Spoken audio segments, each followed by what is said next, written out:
welcome back to the Library Mouse. My name is Gina. If you are new here, I am a retired teacher. I taught 3rd and 4th grade. I love teaching reading and I love reading. And so what better thing to do when I retire except to start a booktube channel. So hopefully you enjoy it and check out my other videos and stick around. Today I thought, as I was sitting here thinking about what books I would like to really think about reading. Not just walking into my library and picking a book on a whim, but actually going out looking for a particular book. And I thought that I would go ahead and, tell you the newest books released this week. And some of them sound really, really good. Obviously, I can't tell you every book that's been released this week, but I've narrowed it down to a few fiction books. I feel like nonfiction is just so interest-oriented, but fiction, I feel like, has a broader audience. So let's get started. So, released this week, July 9th. 2024. We have the book entitled The Coin. It is a novel and it is written by Yasmin Zahir, and it sounds like a very interesting book. My air conditioning just went off. It's very, very hot here in New York, and we are under a tornado watch. Previously, it was a tornado warning, so I was ready to skedaddle to the basement if I had to. But if you suddenly hear warnings and me leap up, you know what's happening. Anyway, this book is called The Coin. It is a book about a young Palestinian woman and her unraveling. So she comes here, she winds up coming to the United States, and she moves to New York City, where she gets a job as a middle school teacher at a school for underprivileged boys. She is not happy. She misses her home country. And she really tries to fit in. She has some interesting and eccentric methods for teaching that cross some boundaries. And she winds up befriending a homeless swindler. And the two of them decide to participate in an intercontinental scheme reselling Birkin bags. So she feels very stifled in the United States, and she starts to really unravel. She becomes preoccupied with hygiene and cleanliness and self-image, and she draws her students into her obsessions. It sounds like a very, very interesting book. This is a brand new debut novel for this author. She was born, she's a Palestinian journalist, and she was born in 1991 in Jerusalem. So check that out. It is called The Coin. The next book that I thought sounded intriguing is called Anyone's Ghost. I have my little note cards. Anyone's Ghost by August Thompson. It was just published July 9th. So it is the story of a friendship, a deep friendship between two boys, Theron and Jake, and one unforgettable teenage summer in rural New Hampshire. And it continues, that night continues to haunt them into adulthood. One reviewer, and I thought this was a really good description, so I'm going to read it. One reviewer said, Anyone's Ghost is about so very many things. The pains of growing up, friendship, pining, drugs, sex, the frustrations of masculinity, and the thrill of testing death. But more than any of that, it's an overwhelmingly beautiful love story. This book will make you cry. Someone else said, you know those books that you take with you everywhere, the ones that you won't stop talking about to your friends, the books that change you? Anyone's Ghost is that book. I really would like to get this book and read it. It is going on my TBR list. The author was born and raised in New Hampshire and then moved to West LA. He moved to New York City for his bachelor's degree. He taught English in Spain for a few years and recently received his master's of fine arts at the New York University's creative writing program as a Goldwater Fellow. And that is Anyone's Ghost by August Thompson. So the next story is published by Verso Books. I'd never heard of Verso Books before. So Verso Books calls itself the world's largest independent radical publisher.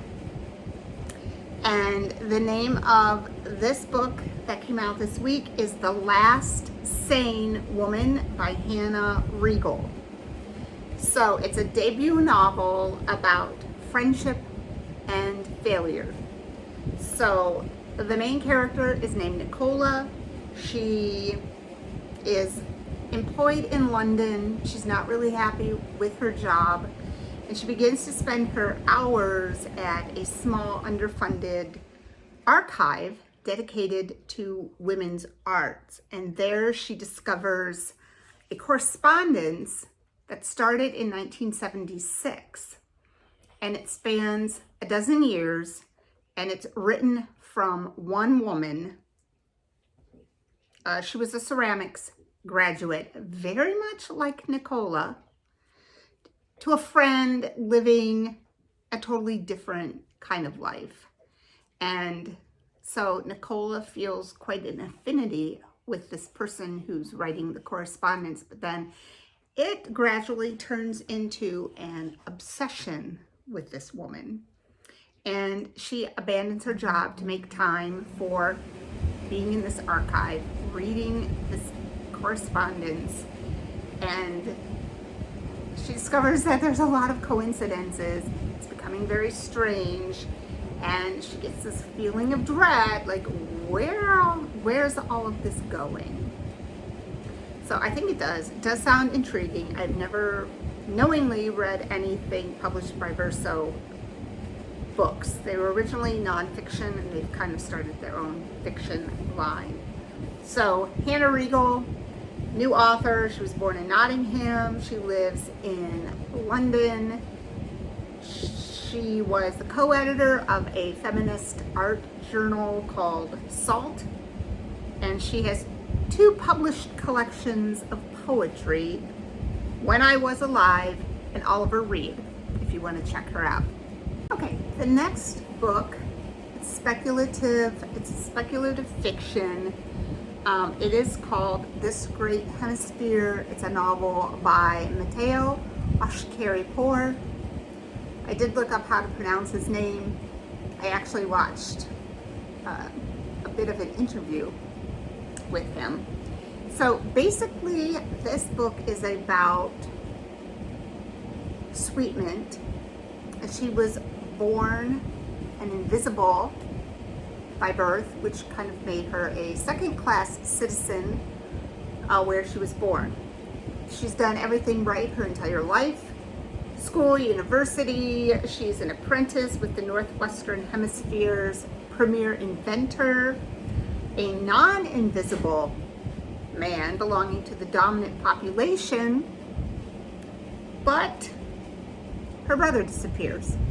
She presumes he is dead until she finds out that the government is looking for him. Authorities claim that he's not only alive and well somewhere, but he's also the main suspect in the murder of the chief executive of the Northwestern Hemisphere. So she decides that she's going to set off on a mission to find him before they find him.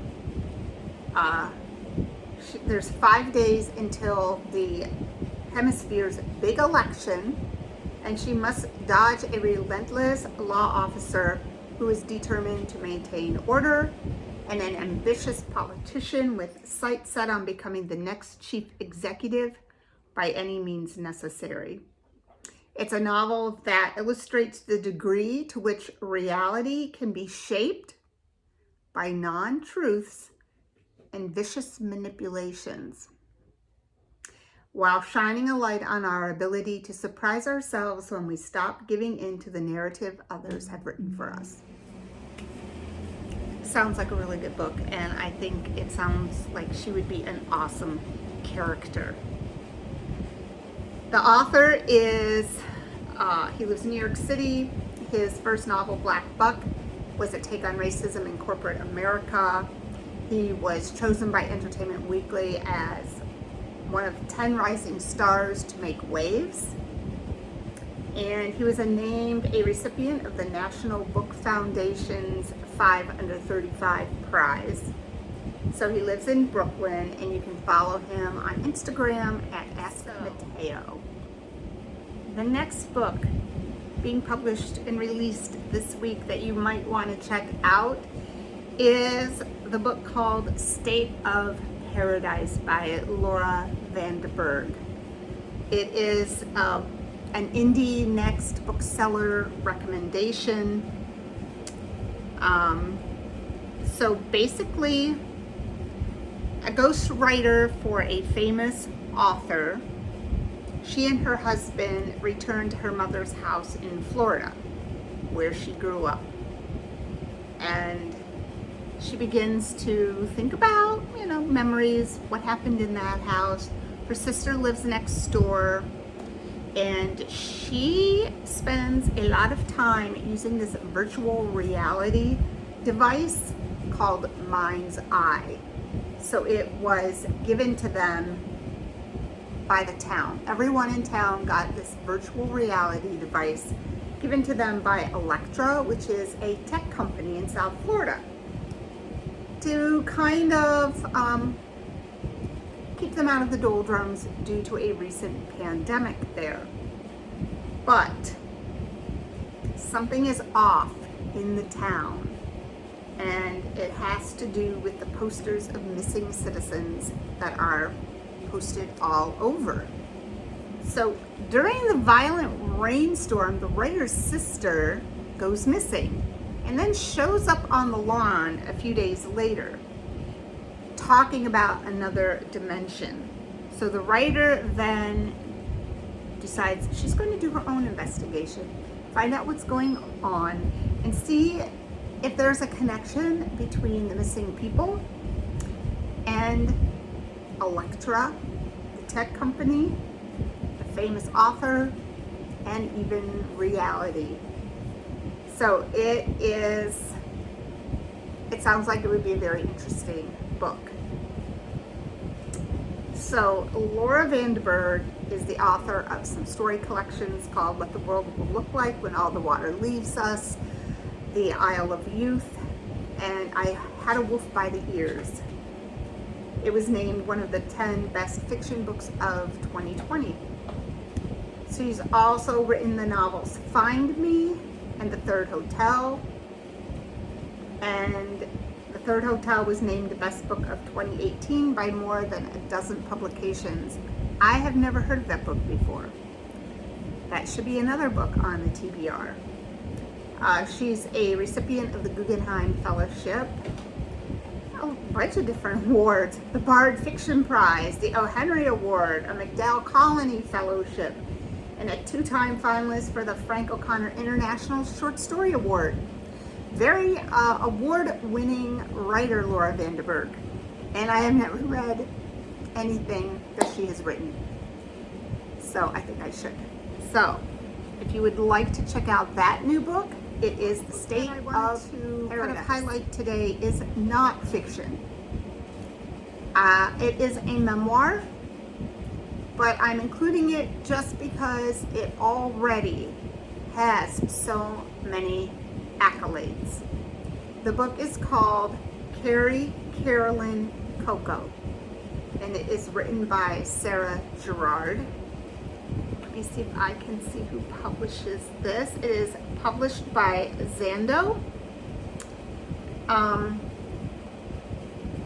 So it is a Boston Globe book we're most excited about this summer. It's an Oprah Daily Best Book of the Summer, a Lit Hub Most Anticipated Book of the Year, a Crime Reads Year of Literary True Fiction pick, and a Best Evidence Most Anticipated True Crime of the Year pick. And it just was published this week. So she is a very, very good friend to a woman named Carolyn Bush. And Carolyn was murdered in 2016. It says on the night of September 28th, 2016, 25-year-old Carolyn Bush was brutally stabbed to death in her New York City apartment by her roommate, Render Stetson Shanahan. In life, Carolyn was a gregarious, smart-mouthed, aspiring poet who had seemingly gotten along well with everybody. And with her roommate, what happened to make it all go so wrong? This is the question that plagued her friend and the author of the book, Sarah Gerard, and she decides that she is going to find out what happened. So she spends hours interviewing Carolyn's and Render's friends, poring over court documents, news media, reading her writings, reading their memorials, and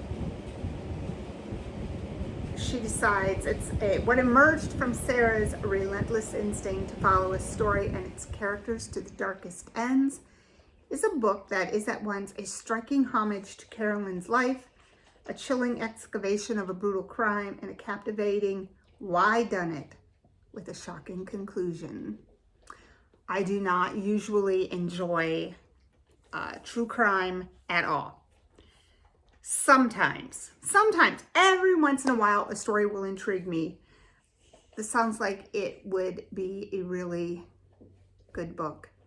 And the fact that it is already on so many pick lists intrigues me. It really wants me to read it.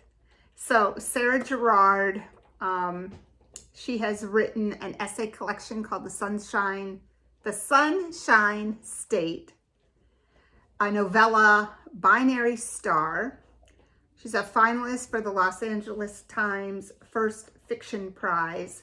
She wrote the novel True Love. So she has written short stories, interviews, essays, criticisms that have appeared in the New York Times, Granta, The Baffler, Vice, Bomb Magazine, and other journals, as well as anthologies. And she lives in Denver. So there you have it. There's a few books published this week that sound interesting that you can check out right now. And look them up on Amazon, Greenlight Bookstore, wherever you buy books. And hopefully you enjoyed that little rundown of brand new books. Get them before anybody else reads them. I would love to hear what you think about any of them if you do read them. And I will definitely be trying to get them from my library, or at least get on a list for them. So I'm just looking at my tornado warning over here. We're still in a tornado watch, so that's good. And I'm gonna go use this time to curl up and read a book. So happy reading, and I'll talk to you in the next video.